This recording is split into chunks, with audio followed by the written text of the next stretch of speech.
জামালপুরের বিখ্যাত মিল্লি কিভাবে তৈরি করা হয় চলুন আজকের এই ভিডিওতে জেনে নেই। প্রথমে বিভিন্ন উপকরণ সংগ্রহ করে নিতে হবে। উপকরণগুলো বিভিন্ন মশলা, যে মশলাগুলো দিয়ে মাংস রান্না করা হয় ঠিক সেই মশলাই সংগ্রহ করে নিতে হবে। তবে নর্মালভাবে যে মাংস রান্না করা হয় তার চাইতে সকল মশলা পরিমাণে বেশি নিতে হবে। সকল মশলা সংগ্রহ করে মাংস ভালোভাবে ধুয়ে পানিতে ছেঁকে হাঁড়িতে নিতে হবে। এরপর সকল মশলা, লবণ, তেল ভালোভাবে মিক্স করে নিতে হবে। এরপর মাংস সিদ্ধ না হওয়া পর্যন্ত আগুনে হিট দিন। মনে রাখবেন, মাংসের পাশাপাশি অন্য পাতিলের ভিতর পানি গরম করতে হবে।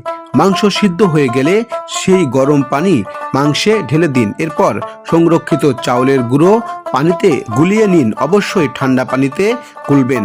এরপর আস্তে আস্তে পানিতে মেশানো চাউলের গুঁড়ো ঢেলে দিন এবং নাড়তে থাকুন।